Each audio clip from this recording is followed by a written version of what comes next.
Anak laki-laki ini tak sengaja melihat seorang anak laki-laki kulit hitam di depannya sedang memoles sepatunya. Dia pun mengikutinya, membuang ludah ke celana pelanggannya, lalu mulai mengelap. Juga tak tahu kenapa, ketika anak lain melihat kacamatanya, mereka langsung meletakkannya di atas tanah, lalu menginjaknya. Kemudian ia menyadari, bahkan orang dewasa melakukan hal yang sama kepada dirinya. Setelah besar, pemuda itu sangat lihai dalam mengerjakan sebuah hal. Tak disangka, ia berhasil mencuri sekantong uang dari sebuah mobil bank. Ia membawa kantong itu, dan berlari menuju sebuah gang buntu. Menyadari tak ada jalan kabur, ia pun mengeluarkan senjatanya. Ternyata, itu hanyalah sebuah pemantik api. Pemuda itu pun akhirnya masuk penjara. Namun, mengandalkan IQ tingginya yang mencapai 180, ia menyusun siasat untuk bebas dari penjara. Ia mengukir sebuah sabun menjadi sebuah bentuk pistol, lalu dicat hitam dengan semir sepatu. Dengan begitu, sebuah senjata palsu pun terbentuk. Lalu ia memanggil petugas keamanan, berbohong padanya dengan berkata bahwa perutnya sakit. Setelah keluar, ia langsung menculik si petugas. Namun pemuda itu kurang beruntung. Hujan pun turun.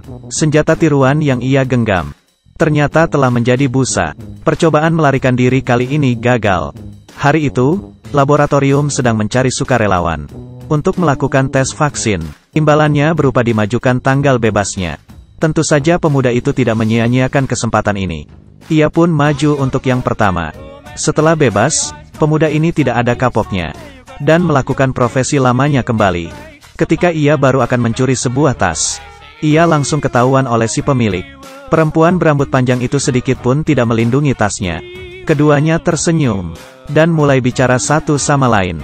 Sejak itu, pemuda itu mendapatkan kekasih pertamanya. Di hari kedua, si pemuda bersiap-siap, berdandan dengan sangat rapi, untuk berkencan dengan si perempuan berambut panjang. Ketika ingin menyalakan showernya, airnya hanya mengalir lewat keran bathtubnya. Ia ingin menutup keran itu, namun bathtubnya telah terisi air. Akhirnya ia menemukan sebuah ide. Ia menekan tombol flush di sebelah toilet, dan keran pun bisa digunakan. Ia akhirnya bisa mandi. Setelah mandi, ia mengambil baju dan sepatunya dari kulkas. Di depan cermin, ia merasa bahwa dirinya sangat tampan. Ia pun berangkat dengan sangat percaya diri. Namun karena di kantongnya tidak ada uang, mereka berdua akhirnya pergi berjalan kaki. Setelah berjalan kaki seharian, mereka berdua kembali ke rumah masing-masing. Kemudian, si pemuda kembali merencanakan sebuah aksi perampokan. Targetnya adalah sebuah bank agrikultur. Setelah mengisi sebuah slip, lalu ia berikan pada teller di sana. Yang membuat aneh, ketika mengisi slip itu, si pemuda banyak salah menulis, dan membuat si teller kebingungan. Pemuda itu tak bisa berbuat apa-apa, hanya bisa menerjemahkan padanya. Yang aku tulis adalah, letakkan sejumlah uang dalam sebuah kantong, dan aku punya pistol. Teller itu kemudian segera memanggil manajer untuk datang. Kamu lihat yang dia tulis. Aku memiliki gudang. Satu kata itu telah menghambat nasabah lainnya. Pemuda itu menarik bajunya, memperlihatkan pistolnya. Ia ingin bertemu dengan bos mereka. Setelah sampai di ruangan si bos, ia lanjut memperdebatkan kata itu. Kesalahan dalam menulis kata menjadi sebuah kesalahan yang fatal dalam rencananya. Oleh sebab itu, ia tidak pernah mengaku bahwa dirinya telah salah menulis kata. Akhirnya, ia kembali masuk penjara. Ketika diizinkan untuk keluar, ia dan para tahanan lainnya menyusun rencana untuk kabur lagi. Langkah pertama adalah mencuri seragam petugas keamanan, kemudian menyamar menjadi petugas keamanan, melewati menara pengawas, dan kabur dari pintu utama. Ketika sedang bekerja, pemuda itu mulai beraksi, mengambil pakaian dalam pengawas, lalu mengenakannya. Saat jam makan, pemuda itu memberi kode kepada temannya, bahwa langkah pertama telah selesai. Kedua tahanan itu sedang saling berbisik. Merasa bahwa si pemuda sedikit tidak dapat dipercaya, mereka pun memutuskan untuk membatalkan misi. Namun si pemuda tidak tahu bahwa misinya telah dibatalkan. Ia mengambil kunci buatannya, lalu membuka pintu penjara, kabur keluar. Setelah keluar ia baru menyadari, di luar hanya ada dirinya. Tidak ada seorang pun yang memberinya pertolongan. Saat ingin kembali, ternyata sudah tidak bisa. Saat berlari kabur, ia menemukan putri si kepala lapas sedang berkencan, dan sekalian menculiknya. Kemudian ia memanggil taksi. dan berhasil kabur. Setelah terbebas, ia pergi menemui si gadis berambut panjang. Mereka berdua bertolak ke sebuah kota terpencil dan memulai hidup baru. Pemuda itu berjanji akan merubah sikapnya dan pergi mencari kerja. Saat ia sedang tekun bekerja setiap hari, sebuah insiden terjadi. Bos wanitanya ternyata mengetahui rahasianya, lalu mengeluarkan foto si pemuda ketika menjadi tahanan. Setiap hari, sang bos mengancamnya dan meminta si pemuda agar setiap malam wajib menemaninya makan malam. Pemuda itu tak tahan lagi akan permintaan dari si bos yang tidak masuk akal. Ia berniat untuk membunuhnya. Ia merakit sebuah bom menjadi seperti lilin, kemudian mengirimnya ke si bos. Sayangnya, ia terlalu besar membuatnya menjadi tidak bisa digunakan. Ketika ingin membunuh si bos dengan pisau makan, ia malah mengambil sebuah paha ayam. Ia pun gagal lagi. Saat si bos sedang keluar, pemuda itu menggunakan kesempatan terakhirnya untuk meletakkan bom itu ke dalam ayam panggang.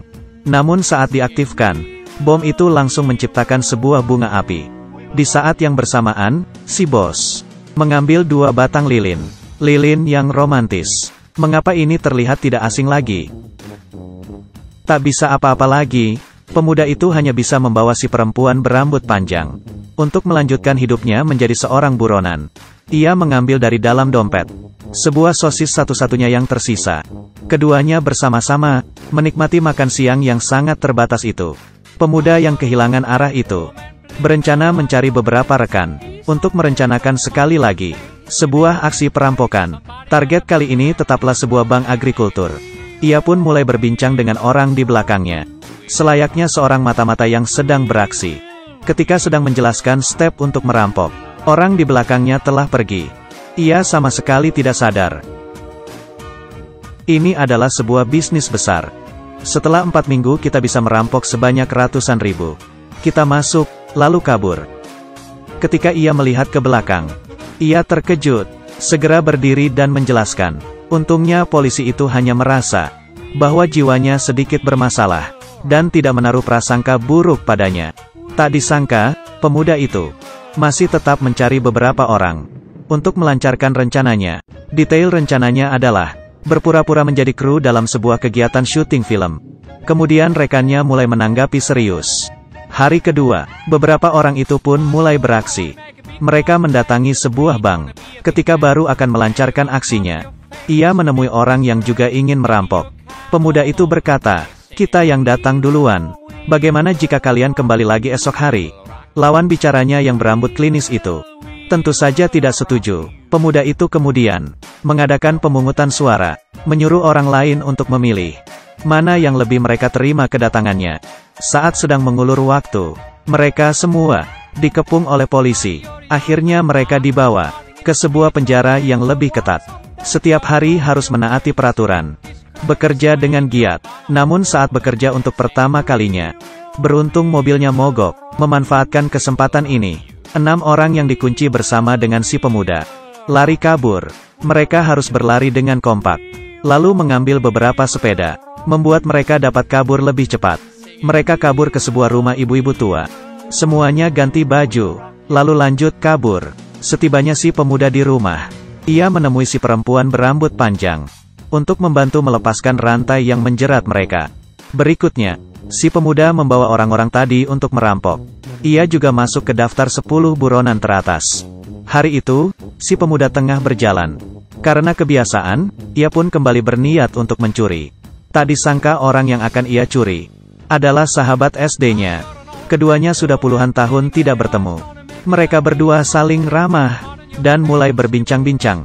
Meski keduanya kembali akrab, pemuda itu tetap saja memaksa kawannya untuk melepaskan jam tangannya. Meski temannya sendiri, ia tetap memalak dompetnya. Ketika dia baru akan pergi, temannya tiba-tiba ingat bahwa ia adalah seorang polisi. Karena itu, pemuda itu lagi-lagi ditangkap. Karena pemuda itu banyak sekali melakukan tindak kriminal, ia divonis 800 tahun penjara. Terhadap perilakunya selama ini, ia merasakan penyesalan yang amat sangat. Terakhir, ia hanya bertanya satu hal. Apakah hari ini sudah hujan?